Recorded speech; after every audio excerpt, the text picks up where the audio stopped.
351. Ibinaba ni Lance ang kanyang ulo at ngumiti kay Ping Pongfei at sinabing, "Teacher Ping, nagsasanay ng kanyang stick." Nang makita ni Ping Pongfei si Lance, ang kanyang puso ay sumabog sa paninibugho. Sa orihinal ay ipinagmamalaki ni Ping Pongfei ang kanyang sarili sa pagiging ika-10 sa 10 natatanging kabataan, ngunit sa kasamaang palad sa oras na ito sa harap ni Lance, nakaramdam siya ng sobrang kaba, nagsasanay siya. Ang kanyang patpat na parang baliw sa mga araw na ito, na nagpapakawala, umaasa na ang kanyang pagkatao ay saysubog at ang kanyang lakas ay pumailang lang. "Lance, anong ginagawa mo habang nakatayo sa bubong ko?" tanong ni Ping Pongfei. Sabi ni Lance, "Teacher Ping, maganda ang stick. By the way, Sally at Bella, girlfriend ko na sila ngayon, huwag mo akong kalimutang batiin, may gagawin pa ako, aalis na ako." Una. Pagkatapos sabihin iyon, binuhat ni Lance ang dalawang babae at lumipad papunta sa gusali ng opisina ng mga guro. Umalis si Ping Pongfei sa kanyang bibig, bakit may magandang nangyari sa kanya. Then came to the broadcast room. It happened to be the second class of the morning at the moment, buong school ang klase. "Hello." Kinuha ni Lance ang mikropono at 2 beses itong pinakain. "Kumusta, sa lahat, ako si Lance. At ngayon ay may iaanunsyo ako, kapwa ko kasintahan ngayon sina Bella Pallen at Sally Brown." Ang buong paaralan ay isang araw na walang pasok. Nang marinig ang anunsyo ni Lance, ang buong paaralan ay umungal, parehong sina Sally at Bella Pallen ay naging kasintahan ni Lance ng sabay, at para ipagdiwang ito, ang buong paaralan ay nasa isang day off. Ito. Hindi si Lance ang principal, kaya sino siya para sabihing may day off ang buong paaralan. Isang segundo upang tandaan na basahin ang libro. Si Bella at Sally ay parehong nakatayo sa gilid na may walang magawa at mahiyain na mga mukha, si Lance ay napaka-profile, at sila ay mga babae kung tutuusin, parang nahihiya. Sinabi ni Lance kina Bella at Sally, dapat din kayong magsabi ng ilang salita sa buong paaralan. Sasabihin din natin. Hindi ba kayo masaya dito? Siyempre masaya ako, mauuna na ako. Si Bella ay abala sa pagtatapon ng kanyang pagkamahiyain, kinuha ang mikropono at sinabing, "Mga kapwa mag-aaral, ako si Bella, napakasaya ko. To be Lance's girlfriend together with Sally. I know that there will be talking about us lot behind our backs, but I want to say that I'm not afraid of what people say about me. I love Lance. And of course, ay mahal ko kayong lahat sa paaralan, salamat." Ngumiti si Lance, "Good point, Sally, ikaw na." Walang imik na kinuha ni Sally Brown ang mikropono at sinabing, "Mga kapwa mag-aaral, ako si Sally Brown, salamat sa inyong lahat, labis akong nagulat at naantig na maging kasintahan ni Lance ngayon, salamat sa inyong lahat." Matapos ibaba ni Sally ang mikropono, idinagdag ni Lance, "Mga kapwa mag-aaral, sigurado akong masaya din kayo para sa akin, kaya't magkaroon ng day off ngayon at magdiwang, huwag kalimutang biyayaan kami." Maraming mga lalaki sa paaralan ang biglang nagsimulang lihim na champagne si Lance, kahit na si Lance ay napakalakas, ngunit walang batang lalaki ang magiging masaya sa kanyang puso na hayagang mangibabaw sa 2 bulaklak ng paaralan. Siyempre, lihim na iniisip ng ilan sa mga batang lalaki na may kulay abo na buhok na alam na hindi sila karapat-dapat sa bulaklak ng paaralan, kung ako si Lance, gaano ito ka-Jose. Hindi ko talaga alam kung gaano kaganda para kay Lance na magkaroon ng 2 school flower girlfriend sa gabi, sayang, kung gaano kalaki ang pagkakaiba ng buhay at buhay. Sinabi ni Lance na ang buong paaralan ay walang pasok ng isang araw, kahit na si Lance ay hindi isang guro, pati na ang punong guro, ngunit ang ilang mga mag-aaral ay talagang lumabas ng silid-aralan upang maglaro. Ang mga guro na nasa klase ay nagsimulang pigilan sila, ngunit agad na sinabi ng mga estudyanteng iyon, nag-anunsyo si Lance ng isang day off, maaari kang pumunta sa Lance kung hindi ka cool. Kaya walang magawa ang mga guro, at pagkatapos ay nilapitan nila ang punong guro, na wala ring magawa, kaya talagang may day off ang buong paaralan, at final exams na raw. At nanatili sa silid-aralan upang mag-aral. Lance. Inalis sina Bella at Sally sa paaralan, pumunta sila upang maglaro. Masaya si Lance sa panlabas, ngunit medyo gutay-gutay pa rin siya sa loob. Ate, pasensya na. Ako na si Lance. Ang dating mahinang hangin, ay palayo ng palayo sa akin. Ate, ang iyong kapatid na si Wind, ay palaging magmamahal sa iyo. Kailangang matutunan ni Lance na bitawan ang kanyang panloob na bagahe, kaya bitawan mo na ngayon. Sa paaralan, narinig ni Yvonne ang broadcast ni Lance, napakasaya na ipahayag ang kanyang masayang balita, walang dahilan para magbuntong hininga ang kanyang puso. Sa oras na ito, si Ben ay abala sa pagsasabing, bakasyon, pagkatapos ay mamili tayo. No go. Umiling si Yvonne. Sinabi ni Ben, Miss, bilang bodyguard din, naabutan na ni Lance ang kanyang babae, habang ako, ha? Miss, actually, gusto rin kita? Paano kapag magkasama? Magwala. Nanlumo si Ben. Dumating si Lance at ang kanyang dalawang kasintahan sa kalye at naglakad-lakad ng hindi napansin, si Sally at Bella ay parehong babae, kaya medyo maraming paksa, pumunta sila sa isang tindahan ng sapatos, si Lance ay nakaupo sa labas at naghintay. Sinabi ni Sally, Bella, nakapagdesisyon ka na ba? Bakit hindi ka ba nakapagdesisyon? Hindi, tinatanong lang kita, kung nakapagdesisyon ka na talaga, mag-boyfriend na tayo simula ngayon. Lahat ng meron ako ay kay Lance na. Ako rin. Nagkatinginan silang dalawa sa mga mata at pagkatapos ay ngumiti, parehong namumula, isang tamis sa kanilang pagkamahiyain. Sa orihinal, sina Sally at Bella, ay walang gaanong pagkakaibigan, at hindi rin sila nakakapag-usap tungkol sa pagkakaibigan.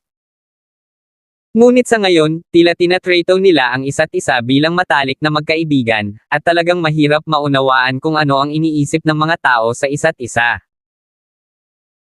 Sa sandaling ito, si Kent Brown talaga ang punong tanggapan ng Zon Long Hall, tumatanggap ng ilan sa mga gawain ng Zon Long Hall, siya ang magiging acting hall master ng Zon Long Hall sa hinaharap, tiyak na siya ang magpapatakbo ng Zon Long Hall ng maayos. Sa sandaling ito, nakatanggap si Kent ng tawag mula sa isang guro. Pagkaraan ng ilang segundo, natigilan doon si Kent na may hindi makapaniwalang ekspresyon sa kanyang mukha, pagkatapos, agad na dinial ni Kent ang telepono ng kanyang anak upang i-verify kung totoo ito. Sinusubukan ni Sally Brown ang isang pares ng sapatos kasama si Bella Palan, at napakasaya nilang nakikipag-usap, sa magandang mood. Sa sandaling iyon, nagring ang telepono ni Sally. Hello, Dad. Kinuha ito ni Sally. Sally, may nagsabi lang na kayo ni Bella ay parehong girlfriend ni Lance ngayon, at nasa radyo pa rin, totoo ba? Si Kent ay abala sa pagtatanong. Natigilan si Sally Brown, hindi inaasahan na malalaman ito ng kanyang manang ganoon kaga. Dad, if I said it was true, tutol ka ba? Ngayong katabi ko na rin si Kaylee, we're both going shopping with Lance. Ngumiti si Kent, bagaman parang hindi ka panipaniwala, nagawa ni Lance na ipahayag ng lantaran na pareho kayong girlfriend niya, kaya sigurado akong hindi kanya pakikitunguhan ng masama. Dad, hindi ka tumututol. Wala akong mahanap na dahilan para tumutol, sige, i-verify ko lang kung chismis iyon, ituloy nyo ang paglalaro nyo. Tumawa si Kent Brown. Ang dahilan kung bakit hindi tumutol si Kent Brown ay si Lance ay sapat na tapat para hayagang aminin na silang dalawa ay kanyang mga kasintahan, at hindi tulad ng mga mayayaman at mayayamang negosyante, na napaka-inosente sa panlabas, ngunit sa katunayan ay lihim ang isang buong grupo ng mga manliligaw at pangalawang asawa. Si Lance ay hayagang nagpahayag na siya ay ganap na naiiba sa mga taong iyon, at naglakas loob siyang maging responsable. 352 Si Bella at Sally ay bumili ng tig-isang pares ng sapatos na nagustuhan nila, at ang pera ay binayaran ni Lance, na ngayon ay pumalit sa Zon Long Hall at narinig na napakayaman. Ang unang bagay na kailangan mong malaman ay kung paano makuha ang pinakamahusay sa iyong mga sapatos, at kung paano makuha ang pinakamahusay sa mga ito. Ang unang bagay na kailangan mong gawin ay siguraduhin na mayroon kang magandang relasyon sa iyong mga magulang. Sa gabi, nakipaglaro si Lance sa kanyang dalawang kasintahan sa araw na iyon. Sa oras na ito, may iisip si Lance sa kanyang isipan. Ako ay nag-a-apply ng panloob na puwersa upang i-unblock ang mga meridian para kay Sally araw-araw, na nagiging sanhi ng hindi ako makapagpahinga ng maayos sa loob ng isang linggo, pabayaan ang sarili kong paglilinang, at ang mga resulta ay hindi masyadong maganda. Naramdaman ni Lance na ang plano ay malayo sa kanyang naisip, malayo dito. Mukhang gagawa ako ng paraan, I'll simply sacrifice my internal strength and pour it directly into them, para kahit napakalaking drain sa akin, at least kaya kong linangin mag-isa. At bumawi sa aking naubos, at ang mga resulta ay magiging mas mahusay. Nagtanong si Sally, saan tayo pupunta para sa hapunan ngayong gabi? Sinabi ni Lance, diretso ka sa bahay para sa hapunan ngayong gabi, Bella, pupunta ka rin sa bahay ni Sally ngayong gabi at matulog kasama si Sally. Oh, good. Medyo nahihiya si Bella ngunit hindi tumutol, kakaiba ang ekspresyon ni Sally, gusto ba ni Lance na hawakan silang dalawa sa gabi? Tanong ni Sally Brown sa mahinang boses, ina-unblock mo rin ba ang aking mga meridian sa gabi?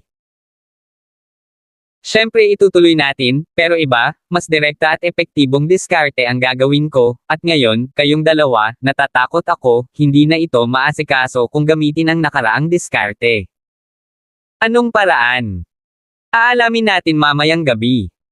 Sa gabi, dumating si Bella sa bahay ni Sally sa unang pagkakataon at kumain ng hapunan kasama si Kent. Ngumiti si Kent, Bella, huwag kang magalang, huwag kang malaya. Alam ko, salamat Tito Kent. Namumula na sabi ni Bella.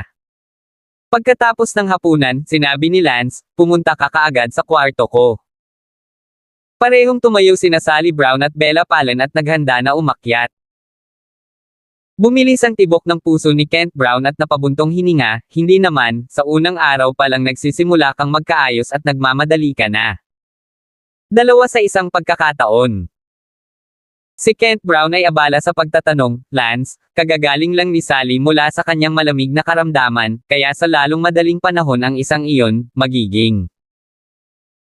Tio Kent, mali ang pagkakaintindi mo, gusto kong itanim sa kanila ang sarili kong enerhiya, para lang i-unblock ang mga meridian nila. Sabi ni Lance.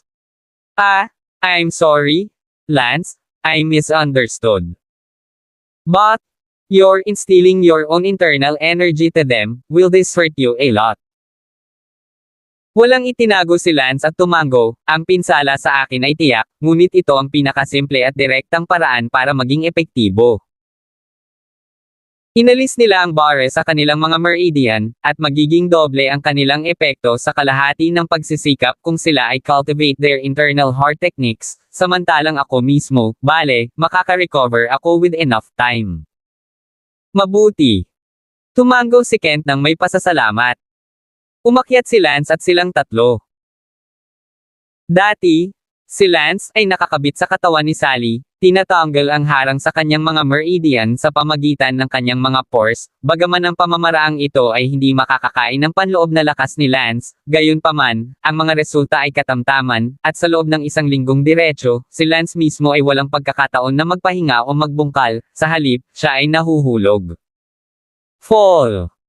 So, simpleng utos ni Lance, at saka, dalawang babae na ngayon, at ang dating paraan ng pagiging malapit ay malayo sa kasiya siya. Magkatabi kayong umupo sa kama nang nakakross ang mga paa. Utos ni Lance. Ginawa ni Bella at Sally ang sinabi sa kanila at naupo silang nakakross sa kama, kasama si Lance sa likod nila, bawat isa ay may kamay sa kanilang likod. Pagkatapos, inilipat ni Lance ang panloob na enerhiya sa kanyang katawan kina Bella at Sally sa pamamagitan ng kanyang mga braso, gamit ang pinakasimple at direktang paraan upang ganap na i-unblock ang kanilang mga meridian. Bandang hating gabi, lahat ng meridian ni Sally ay na-unblock, ngunit hindi pa tapos si Bella, dahil ito ang unang pagkakataon para sa kanya ngayon. Pagsapit ng 3:00 ng umaga, natapos na rin ni Bella ang pag-unblock ng mga meridian sa buong katawan niya. Inubos ni Lance ang panloob na lakas ng kanyang buong katawan, at sa sandaling matapos siya, ang kanyang buong katawan ay bumagsak ng mahina. Pagsapit ng 8:00 kinaumagahan, nagising si Lance, agad na sinuri ni Lance ang kanyang katawan, at ang nauubos na puwersa sa loob ay nakabawi ng 10%. Gumon si Lance, tila ito pa rin ang pinakamahusay na paraan upang gamitin ang simple at direktang pamamaraang ito. Bella, Sally, ngayong ang iyong mga meridian ay walang harang, maaari mo na ngayong simulan ang paglinang ng iyong panloob na lakas. Itinuro ko sa iyo ang Undistinguished Heart Sutra, at ang panloob na puwersa na iyong nililinang ay napakadalisay at makapangyarihan. Ang mga ugat at buto ni Bella mahirap, kaya hindi siya nagsasanay ng espada at inilalagay ang buong isip niya sa paglinang ng kanyang panloob na puso. Bagamat ang mga ugat at buto ni Sally ay mahusay, nagsasanay ng mga internal na diskarte sa puso habang nagsasanay din ng sword arts, ituturo ko sa iyo ang isang set ng sword arts na angkop. Para sa inyo, tinatawag na 10,000 Buddhist offering flowers. Sabi ni Lance sa dalawa. Sinabi ni Bella, hindi ako nagsasanay ng swordsmanship, nagsasanay lamang ako ng panloob na lakas, kaya maituturing ba akong may martial arts? Ngumiti si Lance, syempre mahalaga, kung malalim ang iyong panloob na lakas, hindi mo kailangan ng martial arts para matalo ang isang tao hanggang mamatay. Kung pantay ang iyong panloob na lakas, wala kang anumang kalamangan, panloob na lakas ay ang pundasyon ng swordsmanship. Ngayon, kayong lahat, gayunpaman, ay walang lakas sa loob, at pareho kong inalis sa pagkakablock ang inyong mga meridian at itinuro sa inyo ang Unbridled Heart Sutra, kaya ang paglinang ng inyong panloob na lakas ay nasa inyo. Hindi na kita tuturuan lahat ng susunod na araw, naubos ko na ngayon ang panloob na enerhiya ng aking buong katawan, at kailangan ko ng ilang oras upang mabawi ang aking sarili. Manam. Tumango silang dalawa. Nagsimulang magnilay-nilay si Lance, nilinang ang Undistinguished Heart Sutra at ang Great Pan Heart Sutra sa kanyang katawan. Itinuro lamang sa kanila ni Lance ang No Delusion Heart Sutra, ito ay dahil kasi simula pa lang nila, mabuti na itong linangin. Ang No Delusion Heart Sutra ni Lance at Great Pan Heart Sutra ay parehong napakalakas na panloob na pamamaraan ng puso, hindi mas mababa sa Yijin Sutra na iyon. Si Sally at Bella Palin ay hindi ginagambala si Lance at pumunta sa tabi ng silid ni Sally. Bella, medyo mahina si Lance ngayon, kaya nakalimutan niya mismo na hindi pa niya itinuro sa iyo ang Unbridled Heart Sutra. Hayaan mo akong turuan ka, isang linggo na akong nagsasanay ng Unbridled Heart Sutra. Nagtanong si Bella, magiging okay kaya si Lance ng ganito. Huwag kang mag-alala, malakas siya, Wind Lightning ang pangalan niya sa dati niyang buhay, ang kanyang mga kakayahan ay hindi masusukat, hindi isang bagay na maaari nating isipin, hindi ko kailanman pinagdudahan ang kanyang mga kakayahan. Bella, sisimulan kong ituro sa iyo ang Unbridled Heart Sutra. May kabuuang 18 layers ng Unbridled Heart Sutra, na-cultivate ko na ang unang layer, ang recipe ay. Si Sally ay nagsimulang magturo kay Bella.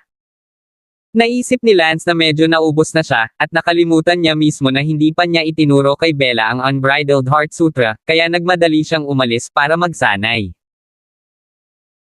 Sa susunod na 3 araw, ginugol ni Lance ang susunod na 3 araw sa pagsisikap na linangin ang kanyang panloob na mga diskarte sa puso, at pagkaraan ng 3 araw, nabawi ni Lance ang kalahati ng kanyang natupok na panloob na lakas.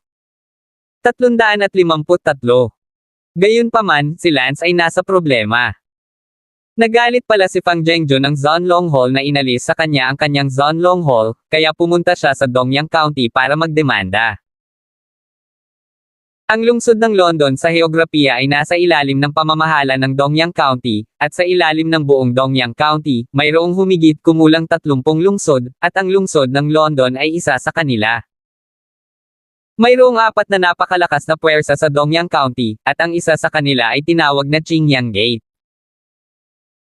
Si Fang Zhengzhou ay nangingibabaw sa lungsod ng London sa loob ng maraming taon, at natural na nagkaroon ng ilang kakilala sa county, at ang Zhonlong Hall ay umaasa sa Qingyang Gate sa county.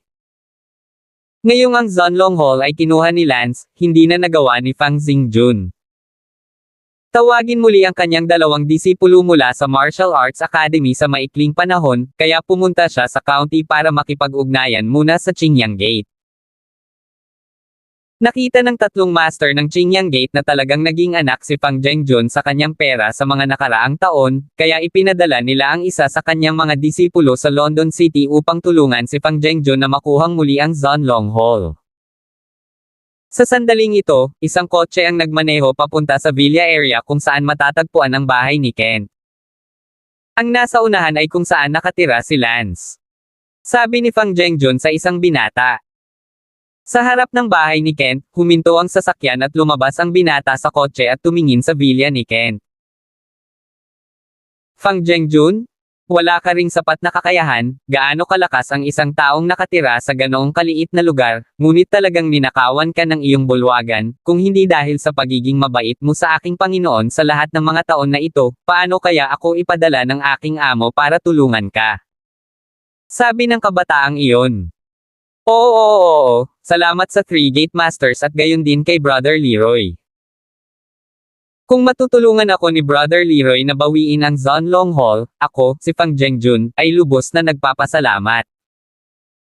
Kaya lang, ang taong iyon na si Lance ay malalim at hindi mo-ari, dapat mag-ingat si Brother Leroy. Malalim at hindi maisip, gusto kong makita kung gaano ito kalalim at hindi maisip. Tanungin ko ba si kapatid na Leroy, anong lugar ka ngayon? Tanong ni Fang Zhengjun. Sinabi ni Leroy na may pagmamalaki sa kanyang mukha, outer gate perfection level, hindi pa sapat. Sapat na, karapat-dapat na maging disipulo ng tatlong master ng Green Sun Gate, malakas lang.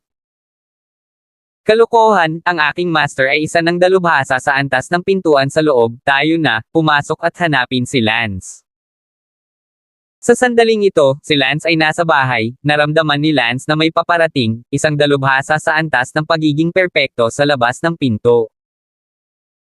Medyo nalilito si Lance, ang lungsod ng London ay bihirang magkaroon ng malalakas na tao na lumampas sa antas ng panlabas na gate. Nabawi na ng panloob na lakas ni Lance ang kalahati ng kanyang lakas, kaya hindi dapat maging problema ang pakikitungo sa eksperto sa antas ng pagiging perpekto sa labas ng pinto. Lance, lumabas ka. Ang binata na tinatawag na Leroy ay tumayo sa harap ng villa at sumigaw. Si Sally at Bella ay abala sa pagtakbo sa balkonahe upang tumingin. Sa sandaling iyon, pinigan ni Leroy ang kanyang puso habang nakatingin kina Bella at Sally. Hindi ko inaasahan na may dalawang malalaking dilag na nakatago sa bahay, napakagaling.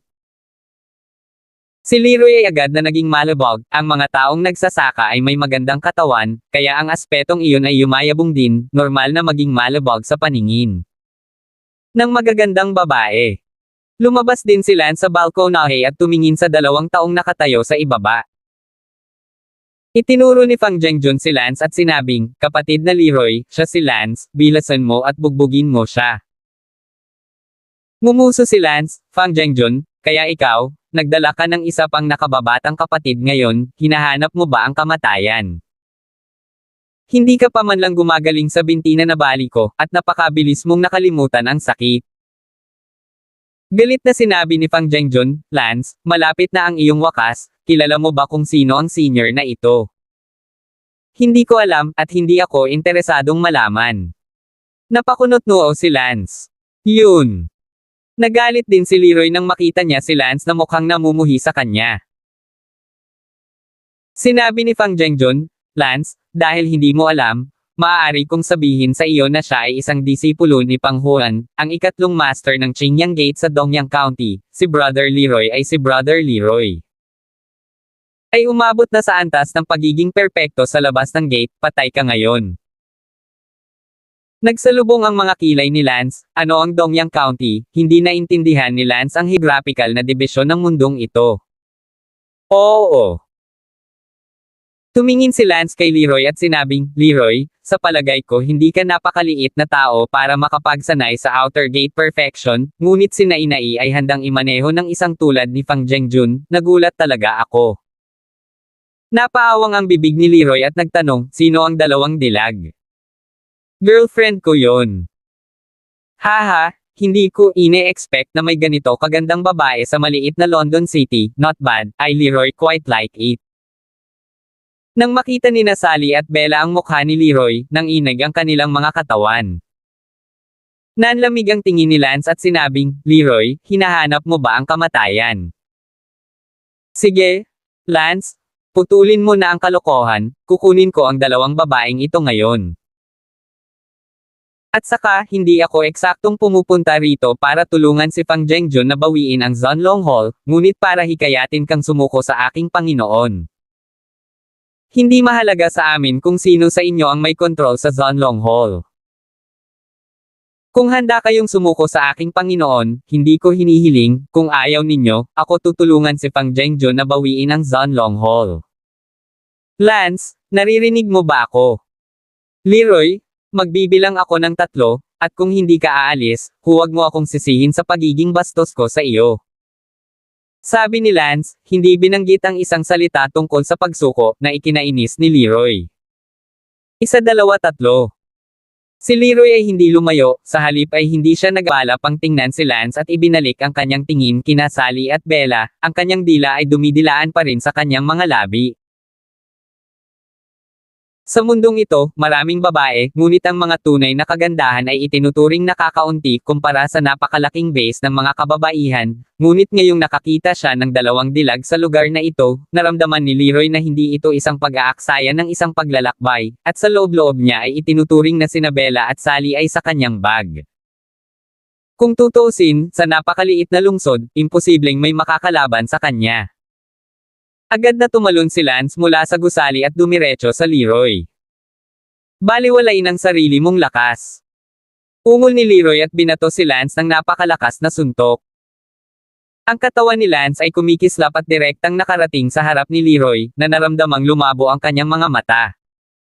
Bang! Sinuntok ni Lance ang tiyan ni Leroy, pagkatapos ay itinaas siya ni Lance. Ayaw mong hamanin ang aking mga limitasyon. Sabi ni Lance.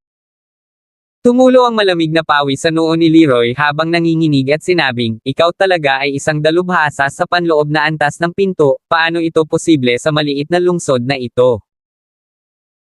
Gaano man katanga si Leroy, alam na niya na si Lance ay nasa inner gate level, kung saan siya isang outer gate perfection level na kalaban, kahit na siya ay isang baguhan sa loob ng gate, maaari pa rin niya itong talunin, hindi banggitin.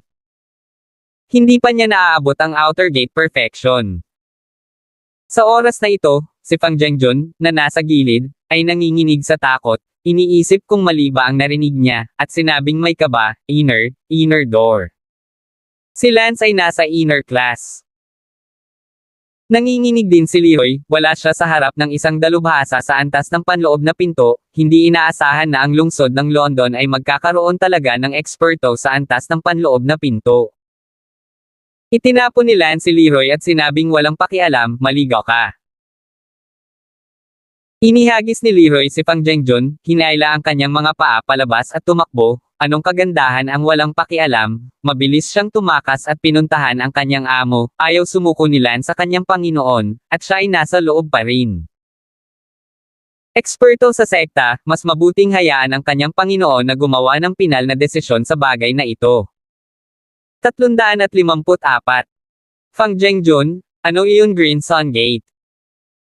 Matapat na sumagot si Fang Zhengjun, ito ang pinakamalakas na puwersa sa saklaw ng ating Dongyang County, ang hindi regular na puwersa ng ating buong Dongyang County ay nasa ilalim ng kontrol ng Qingyang Gate, ang aking Zhonlong Hall ay sumusunod sa 3 master ng Qing. Yang Gate, kaya pumunta ako para hilingin sa 3 master na tulungan akong mabawi ang Zhonlong Hall. Pinaikit ni Lance ang kanyang mga mata, ang Qingyang Gate na ito ay tila napakalakas. Maligaw, at huwag mo na akong guluhin muli. Sigaw ni Lance. Oo, hindi na ako mangangahas muli. Agad na lumabas si Fang Zhengjun sa bahay ni Kent, ngunit sa loob ng puso ni Fang Zhengjun, inaasahan pa rin niyang babalik ang kanyang malaking disipulo at linisin si Lance. Si Lance ay nakatayo sa parehong lugar at nag-isip, gusto niyang mamuhay ng payapa at tahimik, ngunit ngayong nakipag-cross na siya sa mga landas na may pinakamalaking kapangyarihan sa Dongyang County, natatakot ako na magkakaroon pa rin ng gulo. Umakyat sina Sally at Bella. Nagtanong si Bella, anong problema? Tingnan mo kung gaano kabigat ang mukha mo. Sinabi ni Lance, ang Qingyang Gate na iyon, mukhang hindi mahina. Hindi mo sila matatalo. Si Sally ay abala sa pagtatanong. Ang Leroy na iyon ay ngayon lang ay nasa outer door perfection level, habang ang kanyang master ay ang Panginoon ng tatlong pinto, tiyak na mayroong mas makapangyarihan sa itaas ng tatlong pinto, at ako ngayon ay nasa gitnang yugto ng panloob na pinto. I'm sure hindi ganoon kadaling harapin. Isang segundo tandaang basahin ang aklat. Parehong nakaramdam ng kaunting takot sina Sally at Bella. Sana, hindi na sila magpadala ng iba. Sabi ni Lance sa kanyang puso, kung talagang hindi sila titigil, tiyak na hindi rin titigil si Lance, kahit na ang kaharian ni Lance ay nasa gitnang antas lamang ng inner gate, hindi siya madaling magalit. Pagkatapos noon ay tumakbo si Leroy, agad niyang tinawag ang kanyang amo. Leroy, tapos na ba ang London City? Yung Lance na pumalit sa Dragon Hall, susuko ba siya sa akin? Kung ayaw mo, kailangan mong tulungan si Pang Zhengjun na bawiin ang Zhanlong Hall at huwag na huwag siyang bigyan ng pagkakataong makabalik sa iba pang mga disciple master. Sinabi ng master ni Leroy na ang 7 o 8 disciple master ng Qingyang Gate at 7 o 8 disciple master ay nag-aaway din ng hayagan at palihim. Si Leroy ay abala sa pagsasabing, Guro, ang Lance na iyon na umagaw sa Zhanlong Hall ay nakarating na sa panloob na tarangkahan sa lakas. Ano? Ito ay talagang isang dalubhasa sa panloob na sekta. Bakit ang isang dalubhasa sa panloob na sekta ay mananatili sa isang maliit na lungsod ng London? Ang Panginoon ni Leroy, si Pang Huan, ay nabigla. Master, ano ang dapat nating gawin ngayon? Medyo mahirap, hindi ko alam kung anong level si Lance sa inner sect, kung hindi ko siya matalo, hindi ba ako magbubuhat ng bato para durugin ang sarili kong mga paa? Guro, bakit hindi muna natin ibunyag ang balita sa Five Gates Master? Kapag nalaman niya ito, tiyak na magpapadala siya kaagad ng isang tao para hanapin si Lance, at pagkatapos ay magagamit natin ang Five Gates Master para makita ang Lance na ito.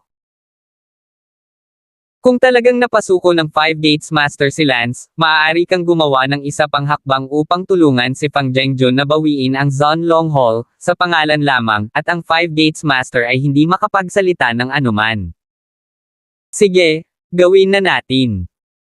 Sa oras na ito, sa bahay ni Kent, sinuri ni Lance ang pagsasanay sa panloob na pag-iisip ni Bella at Sally at nalaman nilang pareho silang mahusay sa pagsasanay ng kanilang panloob na kasanayan. Kinaumagahan, dumating ang isang lalaki sa bahay ni Kent. Nasaan si Lance? Tanong ng lalaki, at mukhang kinakaladkad niya. Bago magsalita si Kent, bumaba ng hagdan si Lance. Nakita ni Lance na isa itong eksperto mula sa nahuling outer gate. Nagtanong si Lance, ako si Lance, sino ka at ano ang gusto mo sa akin? Ang lalaking iyon mula sa yumaong outer gate ay nagsabi, Lance, nabalitaan ko na kinuha mo ang Vorpal Dragon Hall at naging Hall Master ng Vorpal Dragon Hall, mayroon bang ang bagay na ito? Oo, mas mabuting sagutin mo ang tanong ko bago kita palabasin ng kwarto, sabi ni Lance. Naku, hindi nakakagulat na naglakas loob kang agawin ang Zhanlong Hall, medyo mayabang. Alam ba ito ng Qingyang Gate? Sa loob ng 12 ng mga lungsod sa lugar na ito, ang pinakamakapangyarihang puwersa, anak ako ng 5 master ng Qingyang Gate.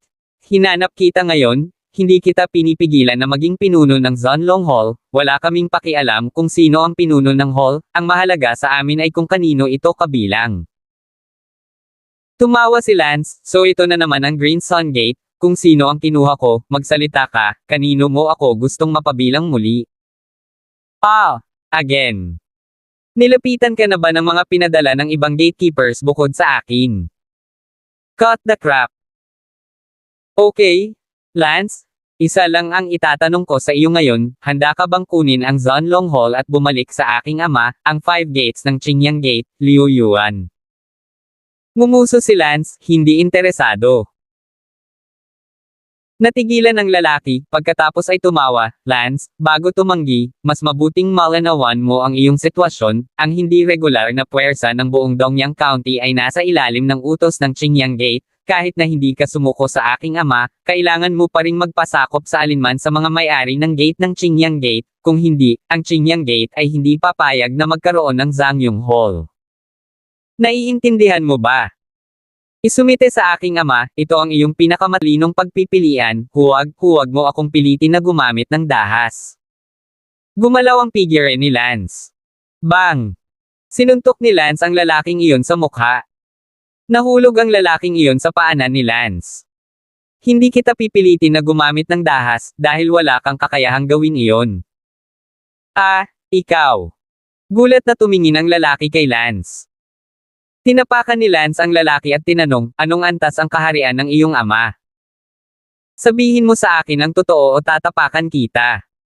Sabi ko, nakarating na ang tatay ko sa inner elementary, wag mo na akong saktan.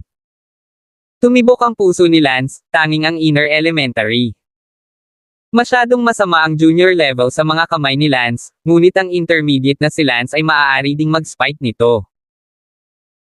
Kaya, ang Qingyang Gate ay hindi kasing lakas ng inaakala ni Lance, ang 5 Gate Master ay mga baguhan lamang sa loob ng gate. Nagtanong muli si Lance, ano ang lakas ng 3 Master ng iyong Qingyang Gate? Simula. Level ng inner gate, pero nag-practice siya ng mas advanced na internal skills kaysa sa tatay ko, kaya mas malakas siya kaysa sa tatay ko. Sige, maaari kang mawala, bumalik at sabihin sa lahat ng mga master ng iyong Qingyang Gate na personal kung bibisitahin sila sa ibang araw. Pagkasabi noon, pinalayas ni Lance ang lalaki. Nagpasya si Lance na personal na pumunta sa Qingyang Gate, kung hindi, isa-isa, haharas siya sa kanya, at sapat na si Lance sa pagsapit ng bagong taon. Dahil ang Qingyang Gate ay hindi kasing lakas ng inaakala niya, siya ay sinubukan ito. Sa bagay, ang Zhonlong Hall ay dati ng Hall Master, kaya hindi siya natakot na maging Door Master muli. Ang lalaking pinalayas ay natakot, si Lance ay masyadong mayabang, siya ay personal na pupunta sa lahat ng kanilang mga master ng pinto ng Qingyang Gate. Tanong ni Kent Brown, Lance, huwag kang madadala ang Qingyang Gate ay isa sa pinakamakapangyarihang irregular na puwersa sa ating buong Dongyang County, mahigit 30 lungsod ang Qingyang Gate ay may hindi bababa sa 10,000 tao. Tiyo Kent, don't worry for me. Imbes na paulit-ulit nila akong guluhin, mas mabuting ako na ang magkusa na pumunta sa kanila, hindi naman ako natatakot na maging Door Master ulit.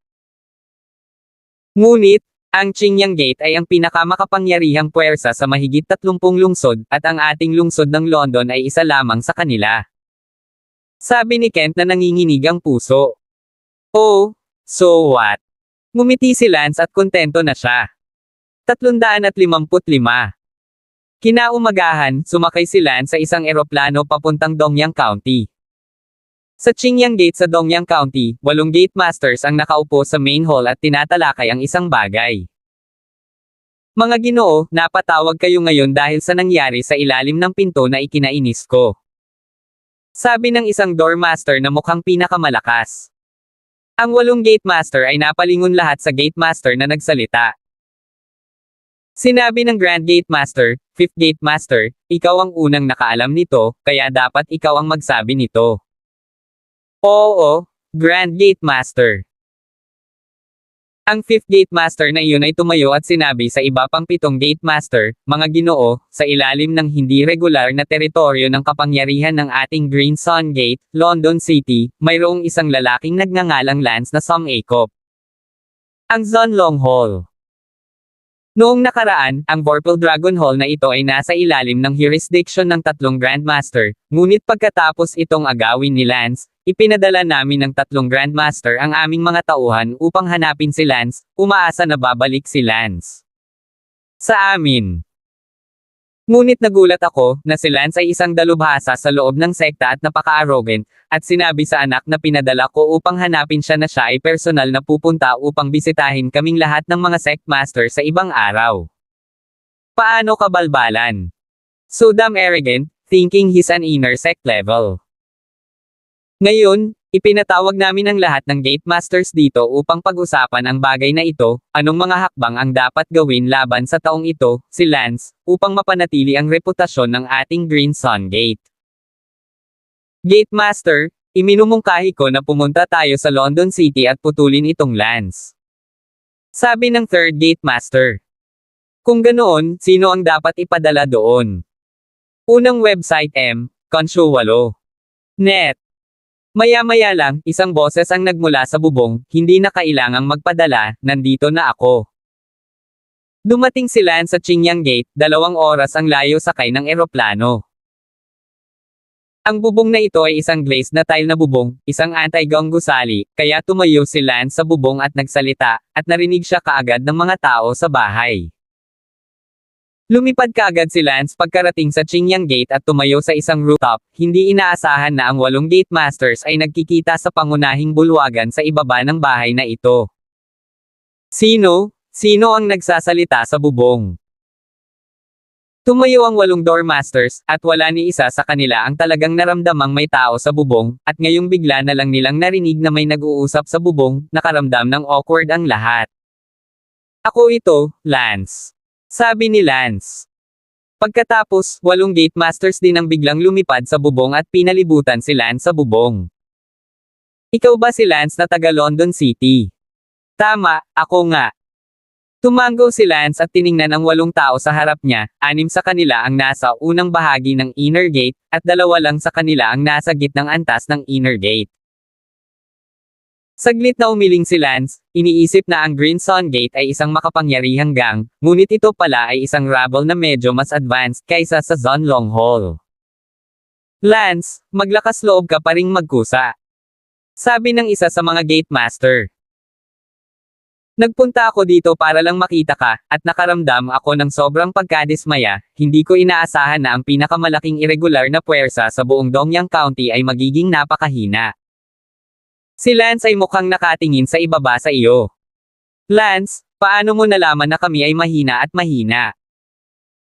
Huwag kang umarte na parang kilalang kilala mo kami, nakikita ko na ang lakas sa iyo ay maaaring hindi mas malakas kaysa sa amin, at kung gusto mo talagang lumaban, ikaw ay in no way a match for the 8 of us. That middle stage inner gate master said. Tama, ang kaharian ni Lance ay nasa gitnang yugto din ng inner gate, kaya maaaring hindi mas malakas ang momentum kaysa sa kanila, hindi rin nila alam ang kaharian ni Lance, maaari lamang nilang hatulan ang tinatayang kapangyarihan batay sa momentum. Lance, sa kabilang banda, ay nagtataglay ng kakaibang lihim na pamamaraan, kaya nakakakita siya sa kaharian ng ibang tao. Hindi nagabalang magsalita si Lance at sinabing, halika, huwag mong sayangin ang oras ko, may eroplano akong sasaluhin. Nainis ang 8 gate masters nang makita nila kung paano sila tiningnan ni Lance. Joke, kailangan mo pa ba tayong magsanib puwersa? Lance, hayaan mo muna akong makilala ka. Pagkasabi niyon, ang 4 gate master na iyon, ang nanguna, ang iba pang mga gate masters ay hindi kumilos, pinayagan. Ang 4 gate masters upang makita ang kawalan ng laman ni Lance. Iniwang nakabuka ni Lance ang kanyang bibig at sinabing, kayo lang ay malayo sa sapat. Pagkasabi niyon, ang espada ni Lance ay umalangaw-ngaw at isang sword chi ang tumama sa 4 na door masters. Masisira ako. Itinaas ng 4 gate masters ang kanilang mga espada upang harangin, ngunit ang kanyang katawan ay agad na napaatras ng sword chi na iyon, at ang lahat ng kanyang damit ay napunit sa tela. Ang 4 gate lords ay natakot, at ang iba pang gate lords ay natakot din na si Lance ay napakalakas. Sama-sama kayo. Nag-utos ang Grand Gate Master, at sabay-sabay na namatay ang natitirang 7 tao patungo kay Lance. Si Lance ay gumawa ng 360 degree na sword move sa lugar at nakakalat sa isang indayog. 10,000 Buddha nag-aalok ng bulaklak. Swoosh swoosh. Ang 7 gate master ay napabagsak sa lupa sa pagkilos ni Lance, napahiyaw silang 7, at ang mga espada sa kanilang mga kamay ay natanggal na at lumipad, bukod pa rito, ang mga kamay na may hawak ng mga espada ay duguan din. Natigilan ang lahat ng mga pintor. Tumayo si Lance sa rooftop at tumingin sa mga pinto ng pinto na bumagsak sa lupa at bumantong hininga, napakahina. Noong una, iniisip ni Lance na naging hallmaster na siya ng Zhonlong Hall, at wala nang pakialam sa pagiging doormaster ng Qingyang Gate muli, ngunit ngayong nakita niya kung gaano kaina ang mga doormaster na ito, bigla nitong ginawa si Tang. Iniisip ni Lance na ang Qingyang Gate ay napakababa, at ang pagiging isang mababang pinto na master ay masyadong nakakahiya sa kanyang pagkakakilanlan. Kung tungkol sa pagiging isang hallmaster, ito ang huling paraan para sa kaligtasan ng mag-ama ni Sally. Tumalon pababa si Lance mula sa bubong. Senior, huwag kang mag-away. Inisip ng iilang hallmaster na iyon na gustong lumaban muli ni Lance at nataranta, humihingi ng awa. Sinabi ni Lance, sino ang gate master? Senior, ako. Ang isang eksperto mula sa gitnang yugto ng panloob na sekta ay abala. Kinuha ko ang London City Zone Long Hall para hindi mabuli ang mga kamag-anak ko, pero gusto ninyong ako ang magpasakop sa inyo. Ngayong naasar na kayo sa akin, alam mo na ba ang kahihinatnan? Alam namin, at inaasahan namin maging mabait si Senior at hindi sumunod sa amin. Sinabi ni Lance, ikaw, ang Gate Master, ay may lakas ng loob na maging ang Gate Master kahit na ang iyong lakas ay napakahina. Senior, anong ibig mong sabihin? How about this? From today onwards, you'll be my little brother, di ba? To be your little brother. Nagulat ang Gate Master na iyon, nasa 40 na siya, paano siya naging junior brother ng isang tao? I'll ask you last time, kapag hindi ka pa rin sumasagot, mawawalan ka ng qualification para maging junior brother ko, pipili ako ng isa pa sa inyong 8 na Gate Masters para maging junior brother ko, tuturuan ko siya sa anumang galaw at kalahati, at siya ay sapat na upang malampasan ka. Nang marinig ito, ang 7 Panginoong disipulo ay humawak at nagsabi, handa akong maging nakababatang kapatid mo. Senior Kuya, please let me be your junior brother. Kuya sa itaas, tanggapin mo ang pagsamba ng aking bunsong kapatid. Narinig ng iba pang 7 Gate Masters na sinabi ni Lance na maaari nilang malampasan ang Gate Master sa pamamagitan ng casual na pagtuturo ng 1 kalahating galaw, at nagpanik na magmakaawa na maging isang junior disciple. Sabi ng pangatlong Gate Master na iyon na puno ng kalabuan, ang ganda ng asawa ko. Bang! Tinalikuran siya ni Lance at ngumisi, I hate this kind of person, it's already this time, and you're still showing off in front of me that you have a beautiful wife. Nalumo ang 3rd Gate Master na iyon, ang ibig niyang sabihin ay maganda ang kanyang asawa at maaaring ayalay kay Lance, ngunit hindi niya inaasahan na mali ang pagkakaintindi ni Lance na nagpapakita siya. 356. Pagkatapos ay sinabi ng Gate Master na iyon, Senior, anong patunay ang mayroon ka na ang pagtuturo sa akin sa 1 kalahating galaw ay maaaring magpataas ng lakas ng aking lakas. Kung gayon, gusto kong maging iyong nakababatang kapatid, nakatatanda, mangyaring patunayan ito. Pak! Sinampal ni Lance. Patunayan mo sa kapatid mo, Grand Gate Master, binigyan na kita ng pagkakataon, sige, 2nd Gate Master, ngayon binibigyan kita ng junior brother slot. Sabi ni Lance. Pounds. Agad na lumuhad ang 2nd Gate Master sa harap ni Lance at sumamba, Kuya sa itaas, mangyaring tanggapin ang pagsamba ng aking nakababatang kapatid, isang araw bilang kuya, isang buhay bilang kuya. Bang bang! Ang pangalawang Gate Master ay yumuko ng 3 beses. Ngumiti si Lance, not bad, saying that you are so sincere, tuturuan kita sa 1 kalahating galaw, sumama ka sa akin sa loob ng main hall. Salamat sa iyo kapatid na lalaki. Lumakad si Lance sa main hall, at ang pangalawang gatekeeper ay nagmamadaling sumunod. Ngumuso ang Gate Master na iyon, hindi ako naniniwalang matatalo niya ako, Hanling. Pagpasok sa pangunahing bulwagan, ang kamay ni Lance ay kumandat at bumubulusok ng hangin, isinara ang pintuan ng pangunahing bulwagan, hindi pinahintulutan ni Lance na marinig ng isa pang gatekeeper ang kanyang itinuturo. Ang pangalan mo ay Hanling. Sabi ni Lance sa master ng pangalawang pinto na iyon. Bumalik sa kuya, ako si Hanling. Hanling? Isa sa pinakamahalagang dahilan kung bakit kita tinanggap bilang nakababatang kapatid ko ngayon ay para protektahan ang mga kamag-anak ko sa London City, naiintindihan mo ba? Lahat ay sa utos ni Kuya.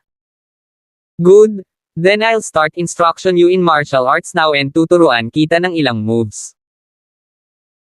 Si Lance ay gumugol ng kalahating oras na casual na nagtuturo kay Hanling sa 1 kalahating galaw, at tulad ng inaasahan, si Hanling ay nakinabang ng husto, kaagad na natauhan ng marami at lumakas ang lakas, at si Lance ay nagturo din sa kanya ng isang hanay ng mga diskarte sa espada, bagamat siya ay hindi pa gaanong nag-e-ensayo, ang kanyang lakas ay malinaw na wala sa parehong antas tulad ng ngayon.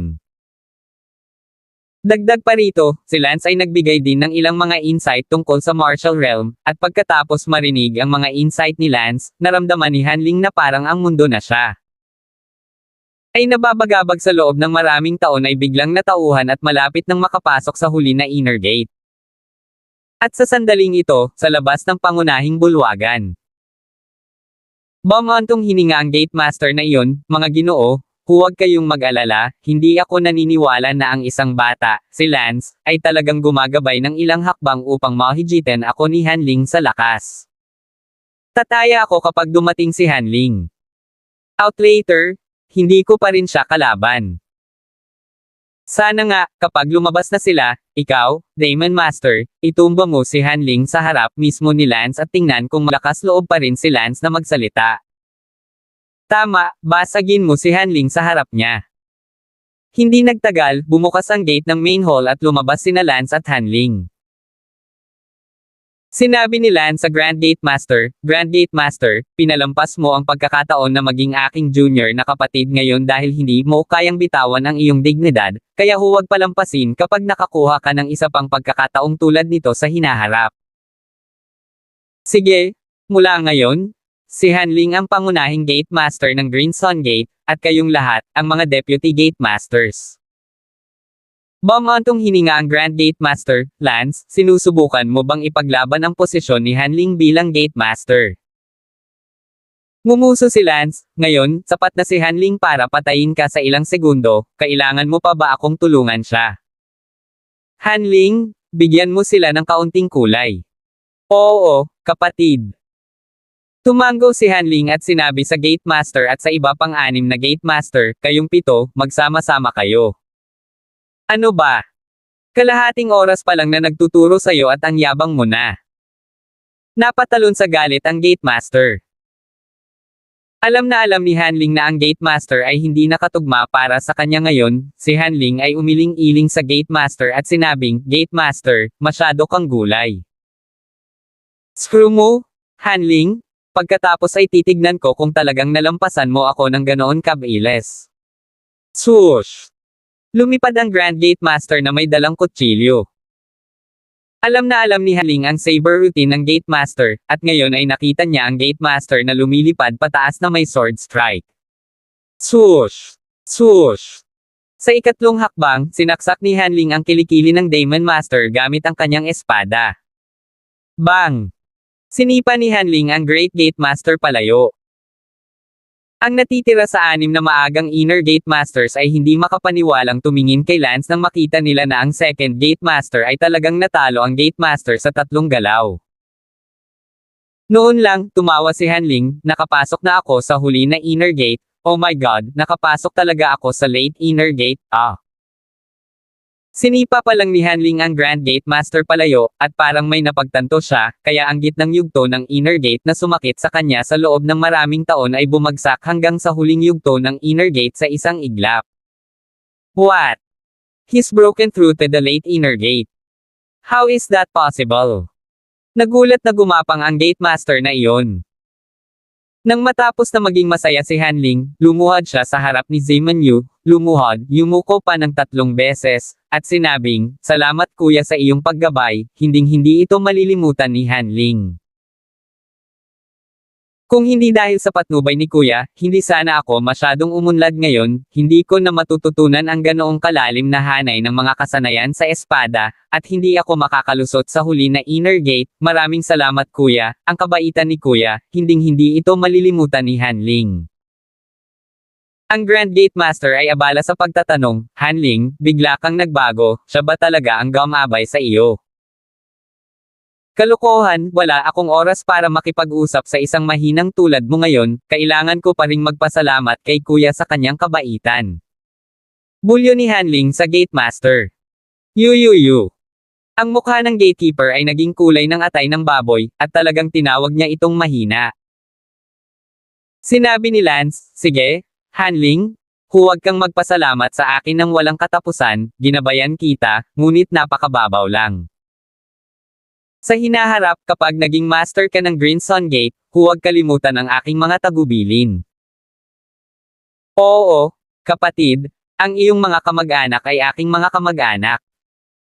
Si Hanling ay abala na tumanggo sa kanyang ulo. Kung ganoon ay aalis na ako. Kuya, magkita na lang tayo. Hindi na kailangan.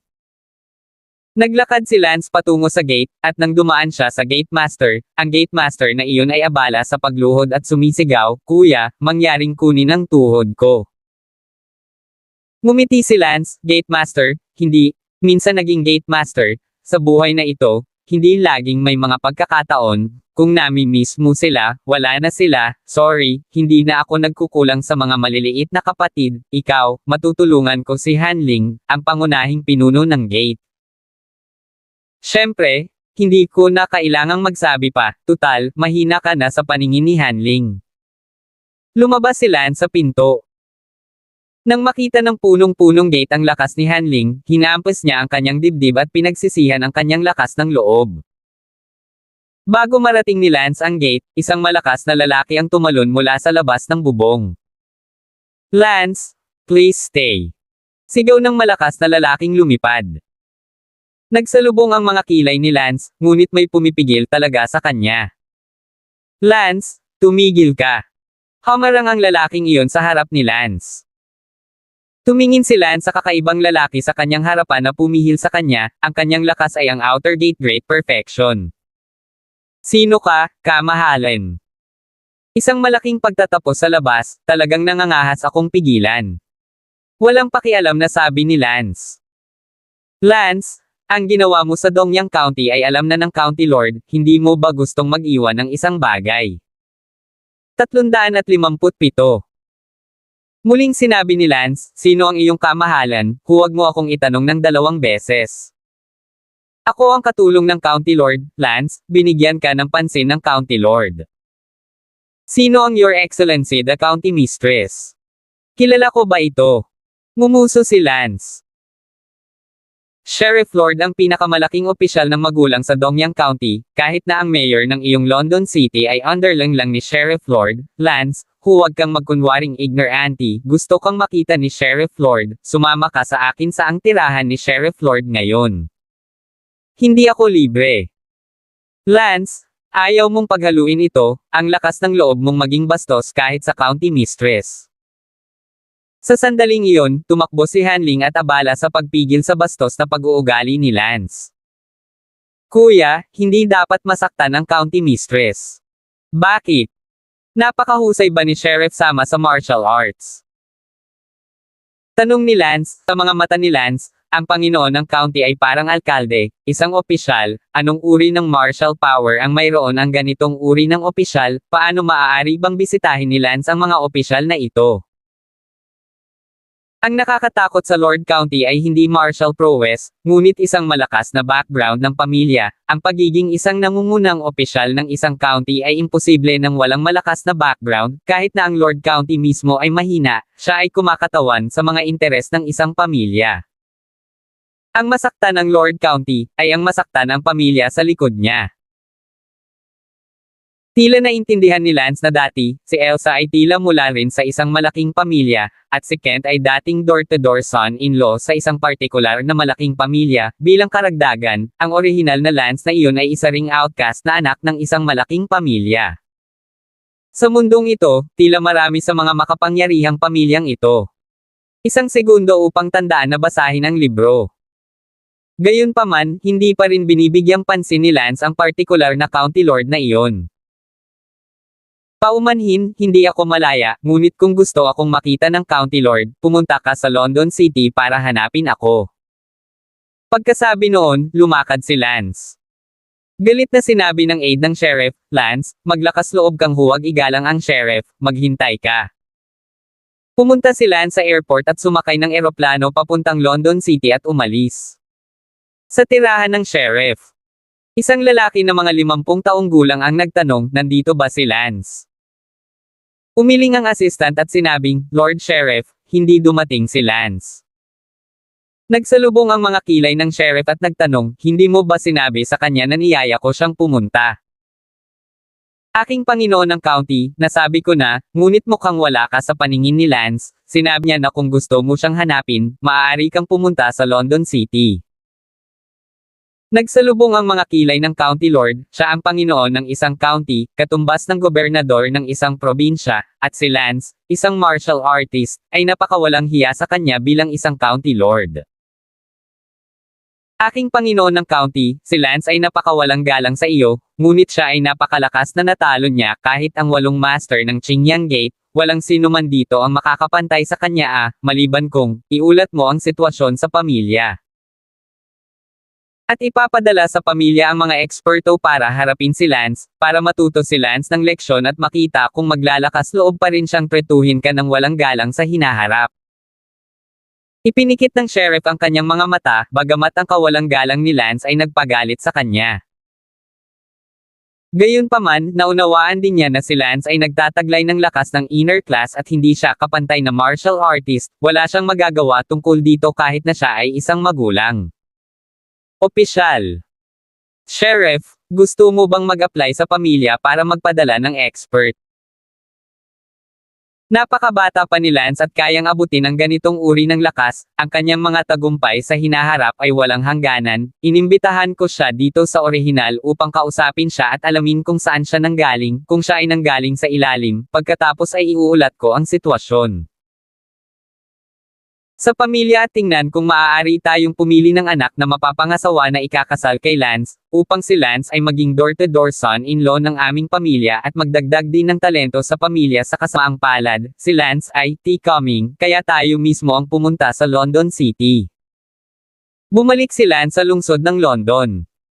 Kinabukasan, ang mayor ng London City, vice mayor. Maraming opisyal, malaki at maliit, ang lahat ay naghihintay sa paliparan, at ang County Lord ay darating sa London City ngayon. Alas 8 ng umaga, lumabas ng paliparan ang Lord County, at ang alkalde ng lungsod ng London, kasama ang ilang mga kinatawang alkalde, ay nagmamadaling binati siya. Sheriff Chen, maligayang pagdating sa London City para sa gabay. Sinabi ng Sheriff Chen na iyon, Mayor Wang, pumunta ako sa London City sa oras na ito para sa isang tao lamang. Sino? Lance, magpadala ka ng kotse para dalhin ako sa Lance ngayon din, gusto ko siyang makausap ng personal. Oo, ginang ng County Chen. Si Lance ay nagtungo sa Palanan Middle School ngayon, dahil malapit na ang mga huling pagsusulit, at kahit na si Sally o si Bella ay hindi nakapag-aral ng maayos, gusto pa rin nilang sumama sa mga pagsusulit. Kinuha din ni Lance ang huling pagsusulit. Ang pangunahing representasyon ng isang quadratic function ay A, y katumbas x 2 dagdag boy dagdag c, a hindi katumbas 0. B, y katumbas x 2 dagdag boy, a hindi katumbas 0.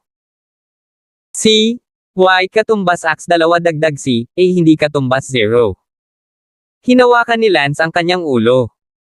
Pagkaraan ng ilang segundo, sinabi ni Lance sa kanyang isip, mukhang dapat B.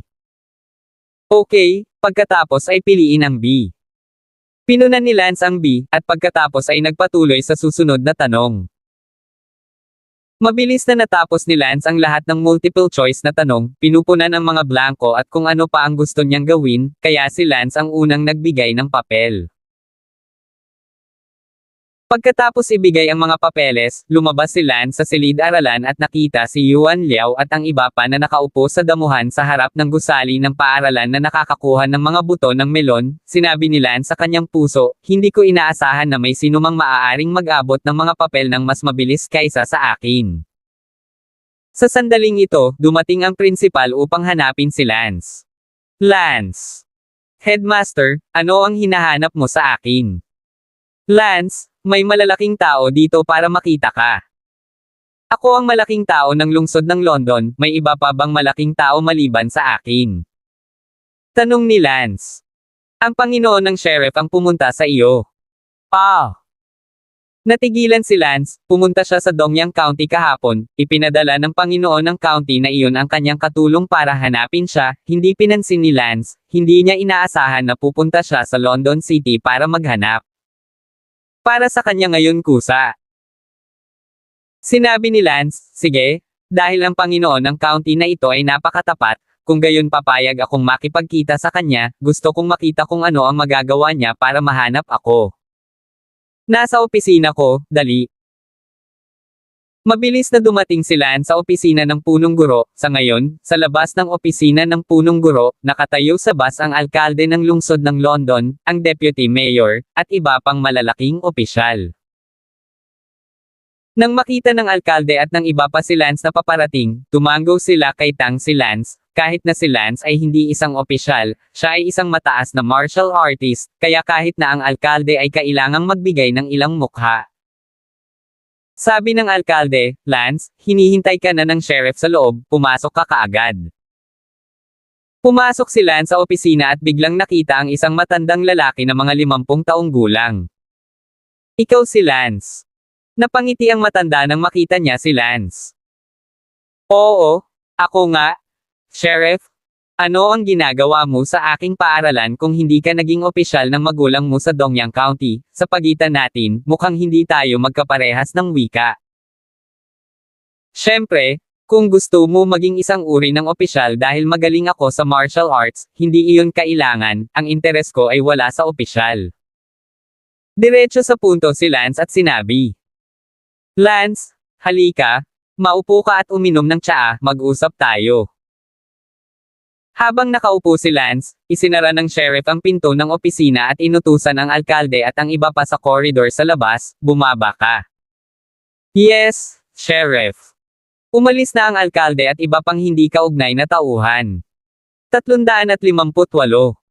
Sabihin mo sa akin, Lord County, ano ang iyong pinanggalingan mula sa Dongyang County upang hanapin ako ng sinasadya?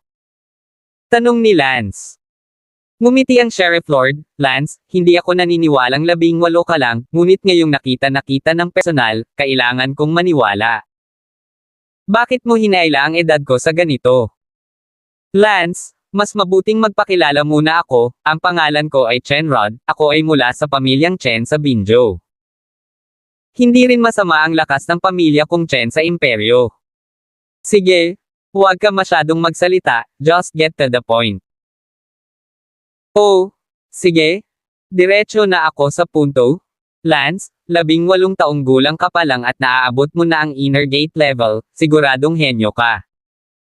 Maari ko bang itanong, ano ang iyong kaharian? Middle inner gate. Hindi ito itinago ni Lance. So you're from one of the big family? Tanong ulit ni County Mistress Chen. Sinabi ni Lance, wala akong pamilya. Bagamat alam ni Lance na ang orihinal na Lance ay mula sa isang malaking pamilya, sadyang hindi kinilala ni Lance na siya ay mula sa pamilyang iyon, at ang orihinal na Lance ay isa ring outcast mula sa expelled na pamilya. Masaya ang puso ni County Mistress Chen. Lance, iniisip ko kung gusto mong bumalik sa pamilyang kasama ko. Sa pamilya mo. Tama. Anong gusto mo? Lance, kung pupunta ka sa pamilya ko, ginagarantiya ko na tiyak na magkakaroon ka ng mga benepisyo, sa talento na ipinakita mo, siguradong makakahanap ka ng magandang babae sa pamilya ko na mapapangasawa mo, at hindi ka pa kabilang sa anumang pamilya, darating. Mula sa ibaba, kung maaari kang maging door-to-door na manugang ng aking pamilyang Chen sa hinaharap, sa palagay ko ay magiging napakaliwanag ng iyong kinabukasan. Tumaas ang sulok ng bibig ni Lance, joke, kailangan kong maging door-to-door son-in-law. Medyo nalungkot si Lance nang marinig niya ang mga salitang door-to-door son-in-law, at iugnay ito kay Kent, na naging door-to-door son-in-law ng ibang tao noon. Ang pamilya namin ni Chen ang iyong pinakamalaking patron, bakit mo tatanggihan ang door-to-door sons-in-law? Napatingin si County Mistress Chen kay Lance na nagtataka. Sige, akala ko partikular na hinanap mo ako, ano ang malaking bagay, hindi ko akalaing nakikita mo na magaling ako sa martial arts at gusto mo akong i-recruit para maging door-to-door son-in-law, fuck you, kung alam ko lang, hindi na kita makikita, wag mo na akong guluhin ulit in the future.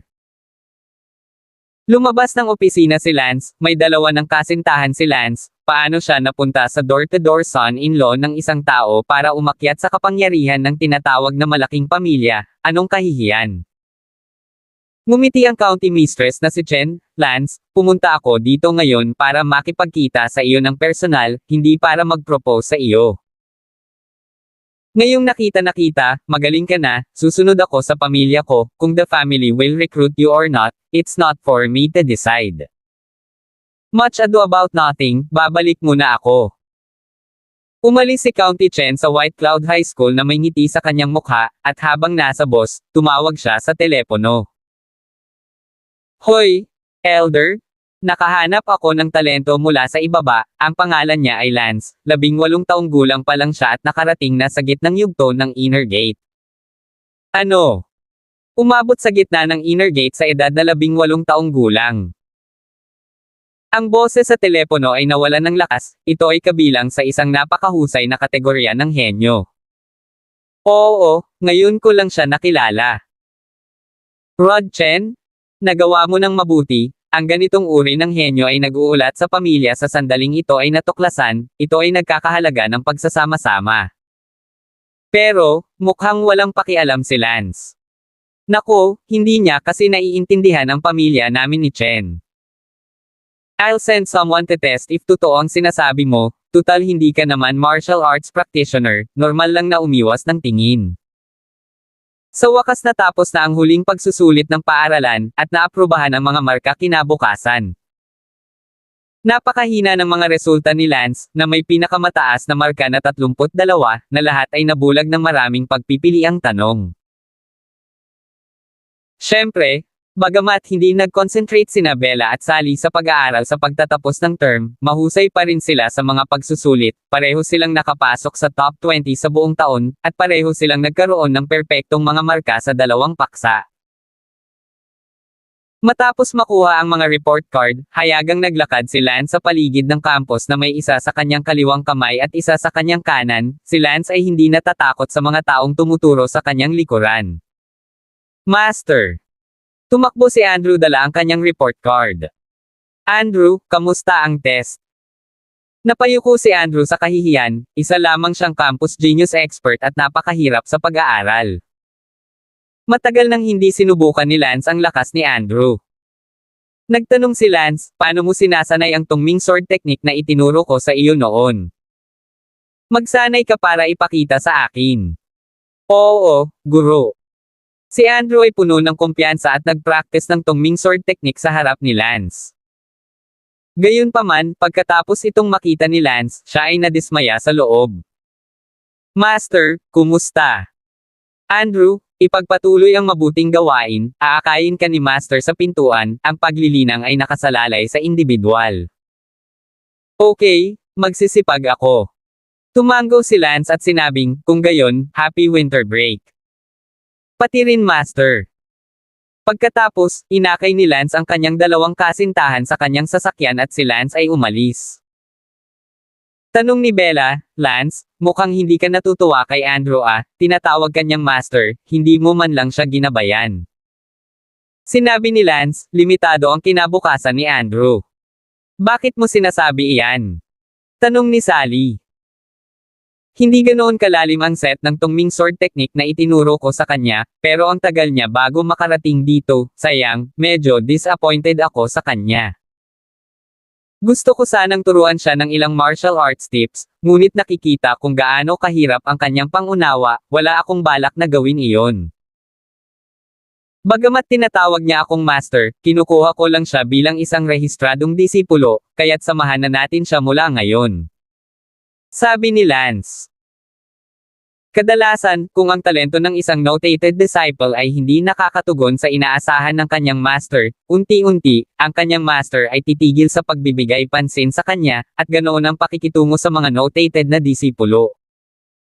Andrew ay ikinalulungkot na si Lance ay walang pagnanais na magturo sa kanya kahit ano pa.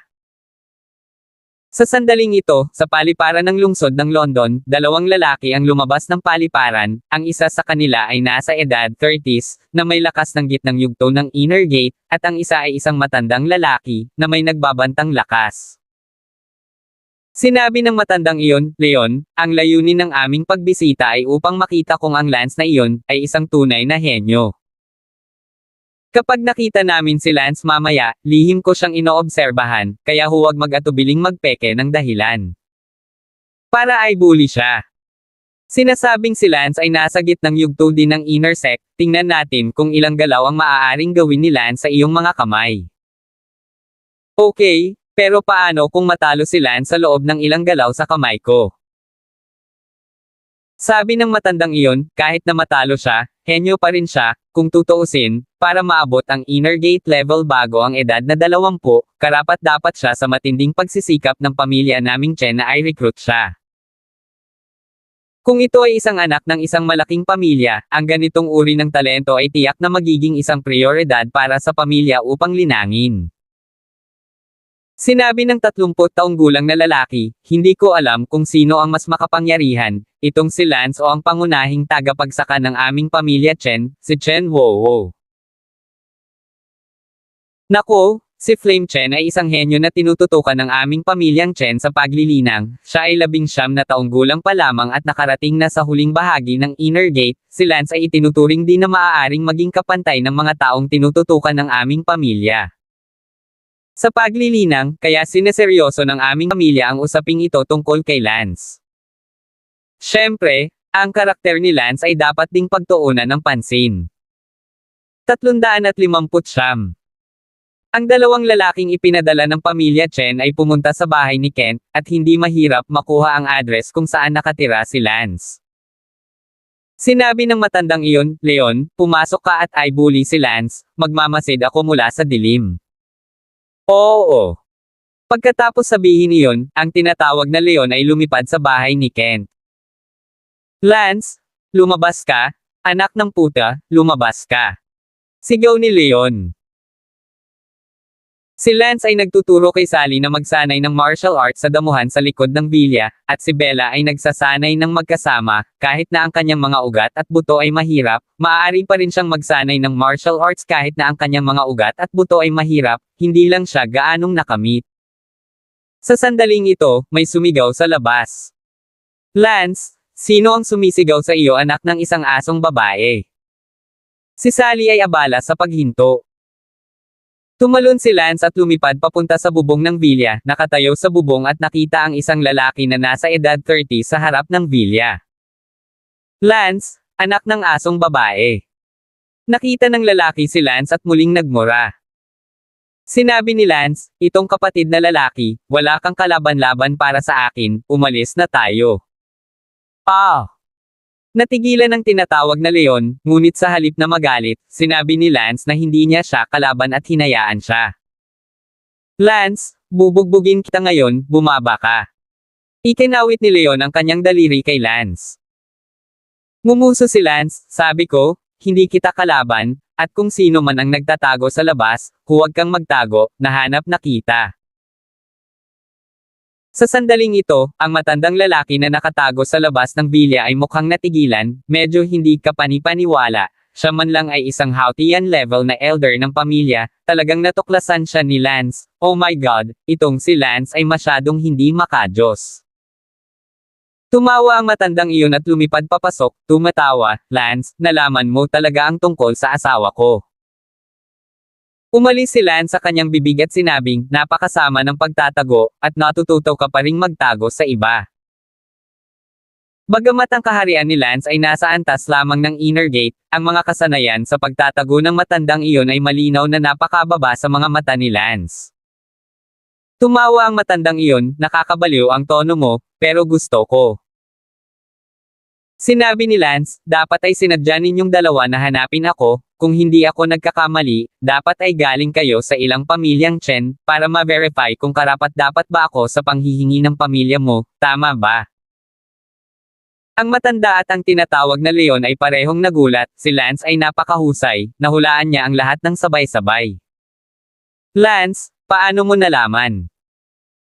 Hindi ako tanga, kahapon ng umaga may isang county Chen na lumapit sa akin, kaya hindi nakakagulat na nahulaan ko ang iyong mga pagkakakilanlan. Tumango ang matanda, tama, galing talaga kami sa pamilya Chen mula sa Binjo, Leroy Chen ang pangalan ko, elder ako ng pamilya. Leon ang pangalan niya, at miyembro siya ng clan ko. This time, Sa utos ng pamilya, pumunta ako para hanapin ka. Una, para ma-verify kung henyo ka ba o hindi, at pangalawa, kung pumasa ka sa verification, siguradong gagawin namin ang lahat para ma-recruit ka bilang miyembro ng ang aming pamilya. Nabalitaan ko na nasa gitna ka ng inner gate, kaya nagdala ako ng leon na nasa gitnang stage din ng inner gate kasama ko. Tumingin si Lance sa lalaking tinatawag na leon at sinabing, pwede ka nang umalis, hindi siya makakapareha sa akin. Ngumuso ang leon na iyon, Lance, dahil lang sa sinabi mong hindi ito karibal ay hindi ibig sabihin na hindi. Tumawa ang matanda at sinabing, Lance, sinadya kong dinala si Leon, na nasa gitnang yugto ng inner sect, para i-verify ka, kaya natural, hindi ka magiging strawman. Sa tingin ko ito ay mas mabuti para sa iyo. Hindi pa ito tukuyin, sa totoo lang, si Leon ay nasa aming pamilya, sa lahat ng mga panloob na sekta. Isa sa pinakamalakas sa mga eksperto noong panahon. Dinala namin sa iyo ang pinakamakapangyarihang midterm na panloob na sekta, kaya naiintindihan mo. Sinabi ni Lance, dahil iyon ang kaso, wala akong ibang pagpipilian kundi ang hayaan kayong gumawa ng paraan, ngunit huwag mo akong sisihin sa pagiging iskandalo, wala akong intensyon na maging bahagi ng isang partikular na pamilya, lalo na ang isang pinto. Tedor na manugang. Oh, Lance, masyadong nagmamadaling pag-usapan ito ngayon, hayaan mong i-verify ito ni Leon bago natin pag-usapan ito. Sabi ng matanda. Kahit ano. Isang kindat ang binigay ng matanda kay Leon, na naunawaan, pagkatapos ay tumalon at lumipad patungo sa bubong, hinugot ang kanyang espada na may haplos sa kanyang kamay habang sumisigaw, Lance, mangyaring kumilos ka. Pinagmasdan ni Lance ang paglukso ni Leon sa hangin at umatake gamit ang isang espada, na may kasamang walang katulad na mabangis na sipol ng espada, isang matalim na layunin na nakalock kay Lance, na karapat-dapat na maging pinakamalakas na midterm na dalubhasa sa panloob na pinto ng pamilya Chen. Gayunpaman, sa mga mata ni Lance, ang kanyang malalim na pamamaraan ng espada ay karaniwan, at si Lance ay may 100 paraan upang basagin ang kanyang espadang ito. Nang ang espada ni Leon ay umabot kay Lance, ang kamay ni Lance ay gumalaw na para bang ito ay isang after image. Gayunpaman, si Leon ay hindi mahina at nakita niya ng maaga na si Lance ay talagang nagawang mabali ang kanyang espada at binago ang kanyang diskarte sa espada, kaagad na hinayla. Ito hanggang sa pinakamalakas. Swoosh! Ang 10 sunod-sunod na espada ni Leon, tila walang puwang sa pagitan ng bawat espada, iniwan ang kanyang kalaban na walang pagkakataon na mag-alinlangan, at kung sino pa man iyon, natalo na sana siya sa kanyang serye ng 10 espada. Ngunit ang ilang katawan ni Lance ay nanginginig, at ang dosenang mga espada ni Leon ay hindi man lang nahawakan ni isang beses ang damit ni Lance. Nagulat si Leon, hindi naasahan na talagang may lakas si Lance. Just when Leon was about to use another dozen swords, suddenly, a huge force spread out from his chest, then his arm also became weak, and his body whistled and flew backwards, whistling wind sounds were heard in his ears. Bang! Leon smashed straight down from the roof to the ground in front of the villa. Lance, on the other hand, was still standing on the roof, and he hadn't even moved his position. The difference in strength between the two of them was high and low. That old man's face changed drastically, never expecting that the strongest middle stage inner gate of his family would be no match for Lance at all. At this time, Leon climbed up from the ground. Leon felt very ashamed, and immediately shouted, Lance, look at the sword. Leon still wanted to fight again, when the old man shouted, Leon, stop. Leon was unconvinced. Elder Sally, I can still fight again, I'm not injured at all, this doesn't count as me losing. Lance only gave a slight snort. This Leon? How uninteresting. If he hadn't been merciful, how could he not have been injured? Leroy Chen glared at Leon and said, Leon, if you lose, have some manners, the reason you're not injured is because people didn't even try to injure you. Me. Leon felt ashamed of himself when the elder said that, and he was only thinking of fighting again because he was very frustrated inside. Only then did Leroy Chen smile and said to Lance, Lance, your strength, which I admire, is indeed much higher than Leon. I've already said that he's not my opponent. Alright, now that you've finished verifying, you can leave. I still have to instruct my two girlfriends in martial arts practice. I don't have time to entertain you. Lance said. Leroy Chen and Leon both looked at Sally and Bella who were standing at the side of the villa, saying that both of them were country-looking, their hearts thumped. No wonder Lance was so disdainful of being their family's door-to-door son-in-law. 306 na po.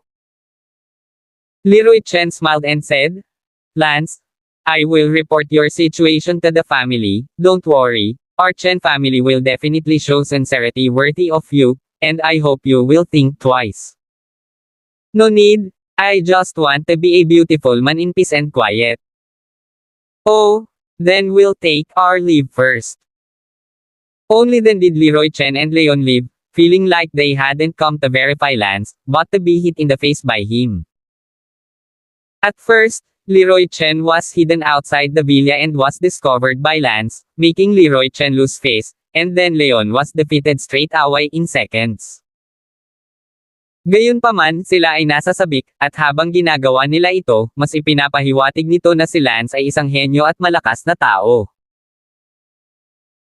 Elder Sally, si Lance ay talagang malakas, ang ganitong uri ng kanyang lakas, sa anumang pamilya, iyon ang magiging prioridad na linangin, mahirap paniwalaan na mayroong isang mahuhusay na martial arts practitioner sa mababang uri ng mga mamamayan. Sabi ni Yang. Tumango si Sally, lubos na nalampasan ni Lance ang inaasahan ko, kapag bumalik ako at nagsumbong sa pamilya, tiyak na mapapanalo ko siya. Gayunpaman, si Lance ay mayroon ng dalawang napakagandang kasintahan, natatakot ako na hindi ito gagana kung ang kasal ay ginawa, si Lance ay hindi isang taong handang umakyat sa hanay ng mga makapangyarihan sa isang sulyap. Napabuntong hininga si Leroy Chen, karamihan sa mga babae sa aming pamilya na halos kasing edad ni Lance ay engaged na para ikasal. Maaari lang kaming pumunta sa mga nakababata, ngunit hindi ko alam kung may mga maganda sa mas batang edad. Hindi sineseryoso ni Lance ang pamilya Chen at patuloy na tinuruan sina Sally at Bella na magsanay ng martial arts, naging girlfriend na sila ni Lance, at gagawin ni Lance ang kanyang makakaya. Sa isang kisap mata, lumipas ang isang linggo, at dahil winter break na, walang ibang ginawa si Lance kundi turuan ang kanyang mga kasintahan kung paano magsanay ng martial arts. Isang segundo upang tandaan na basahin ang libro. Swoosh! Sa damuhan sa likod ng villa, hawak ni Sally ang kanyang espada, lumilipad ang mga bulaklak ng espada, hindi pangkaraniwang kapansin-pansin. Si Bella ay nagsasanay sa kanyang pagbigkas sa kabilang panig, hinahanap ang kanyang breakthrough point mula sa kanya. Boses, ngunit hindi siya gaanong nagtatagumpay sa ngayon. Tumingin si Lance kay Sally at ngumiti, hindi masama, Sally, ang iyong kasalukuyang antas ng martial arts, sa tingin ko, ay hindi bababa sa 60 dagdag na antas. Ah, hindi naman. Nagulat si Sally, hindi alam, napunta siya mula sa pagiging martial artist na hindi marunong mag-martial arts hanggang sa mahigit 60 antas. Walang kakaiba dito, ang level 60 plus ay isang bagay lamang na nakikita ng mga tao sa iyong maliit na lugar na makapangyarihan. Leroy, sa tingin ko ay oras na para hamanin mo ang 10 natatanging kabataan. Sabi ni Lance. Ano, para hamanin ko ang 10 outstanding youths? Nagulat si Sally, at labis ding nabigla si Bella. Tama, itinuturing ka ng eksperto ngayon, kaya bakit hindi ka pumunta at hamanin ang unang lugar ng 10 outstanding youths? Ang pagsasanay sa iyong sarili araw-araw ay hindi angkop para sa paglaki. Hindi umimik si Sally, parang hindi siya makapaniwala, kaya niya talaga pumunta at hamanin ang top 10 outstanding youths. Sa sarili niyang impresyon, siya pa rin ang mayamang second-generation lady na hindi marunong sa martial arts Hinihikayat ni Bella, Leroy, makinig ka kay Lance. Sa palagay niya ay mayroon kang lakas na hamanin ang mga natatanging kabataan, kaya dapat ay mayroon siyang mga dahilan, marami ka ng nasanay, ang iyong pag-iisip ay kailangang magbago mula sa mahihina. Ikaw nang nakaraan. Tumango si Sally, mabuti. Well, Pagkatapos ay pupunta ako at tutulungan ka sa labanan. Pero paano kung hindi ako ang kalaban ni Lin Chaofeng? Sabi ni Sally. Kung hindi mo talaga siya kalaban, ayos lang dahil isa kang taong hindi marunong mag-martial arts, kalahating buwan na ang nakalipas at walang nang-ahas na pagtawanan ka. Siyempre, kung matatalo mo si Lin Chaofeng, iyon ay napakaranggal. Pagpapasigla ni Lance. Tumango si Sally na may kasabikan. At si Bella ay labis na naiinggit kay Sally. Si Bella ay wala pang nagagawa, bagaman siya ay may natutunan. Gayunpaman, si Bella ay mas mahusay sa pagsasanay ng kanyang panloob na pag-iisip, dahil ang kanyang mga ugat ay mahirap, kaya ginugol niya ang karamihan sa kanyang oras sa pagsasanay ng kanyang panloob na mga kasanayan. Tumingin si Sally kay Lance, hindi niya masabi kung gaano siya naantig, ganap na binago ni Lance ang kanyang kapalaran. Orihinal na siya ay hindi lamang isang taong walang martial arts, kundi isang taong hindi mabubuhay hanggang 20 taong gulang. Ngunit ngayon, nagawa niyang hamanin ang 10 outstanding young men. Lumuhad si Sally sa mga bisig ni Lance at nagpapasalamat na sinabi, "Salamat, Lance, lahat ng mayroon ako ngayon ay dahil sa iyo." Nakita ni Lance na napakalaman ni Sally, kaya hindi na siya nakatiis at tumawa. "Huwag mong sabihing napakalaman, ikaw ang aking kasintahan, ang aking babae, dapat kong gawin ang lahat." Nakabaon ang mukha ni Sally sa dibdib ni Lance, namumula, "Ako ang magiging babae mo sa buong buhay ko, at sa susunod na buhay ko rin." Hahaha.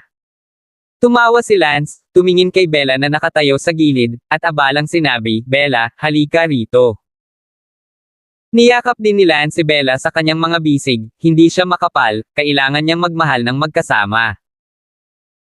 Sinabi ni Lance kay Bella, "Bella, kahit na wala ka pang nakakamit, ngunit hindi ka dapat panghinaan ng loob, kailangan mong magtiwala sa akin, sa malaot madali ay magiging master ka rin. Kailangan mong magpatuloy para sanayin ang iyong panloob na mga kasanayan, huwag magpabaya." Ma'am. Sa sandaling ito, isang tunog ng pag-ubo ang nagmula sa likuran, cough cough. Si Lance ay abalang lumingon at nakitang si Kent iyon. Nang makita ni Sally ang kanyang ama na paparating, siya ay nahihiya sa kanyang sarili, at si Bella ay nakaramdam din ng pamumula, at bigla silang tumakbo sa villa na magkahawak kamay. Ngunit si Lance ay hindi nakaramdam ng anumang kahihiyan. "Tio Kent? Bumalik ka na, kumusta na, pagod ka na ba sa pagsisilbi bilang acting head ng Zhonlong Hall nitong mga araw na ito?" Nakangiting tanong ni Don Lance. "Lance, pag-usapan ng tungkol sa pagod, pakiramdam ko ay napakadamdamin at ang aking mga tauhan ay napakamasunurin." Sabi ni Kent.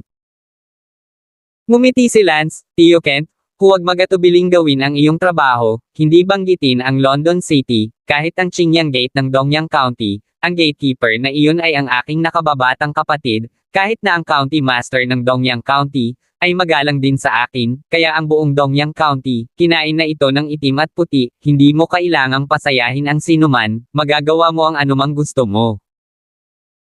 Ngumiti si Kent kay Ellie, "Oo, naitakda mo na ang buong itim at puti ng Dongyang County, hindi banggitin ang lungsod ng London.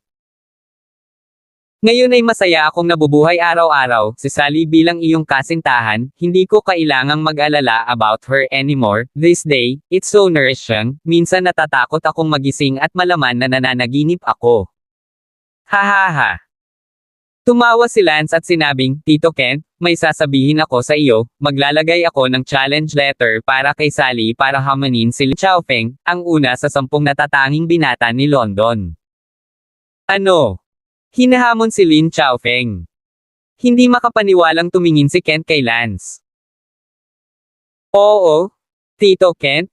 Natatakot akong hindi mo pa alam. Si Leroy ay hindi na ang babaeng dating walang alam sa martial arts, siya ngayon, kahit papaano, isang level 60 martial arts practitioner." Tinanong ko siya. Para hamanin si Lin Chaofeng, ito ay itinuturing na kanyang unang tunay na laban, kailangan niyang lumaban na mas maraming tunay na laban upang mas mabilis na umunlad. Dadalhin ko siya sa Martial Academy sa susunod na taon, at isang magandang taya na siya ay papasok sa Martial Academy. "Salamat, Lance." Tuwang-tuwang kinamayan ni Kent si Lance. "No need, she's not just your daughter, She's also my girlfriend. Aha!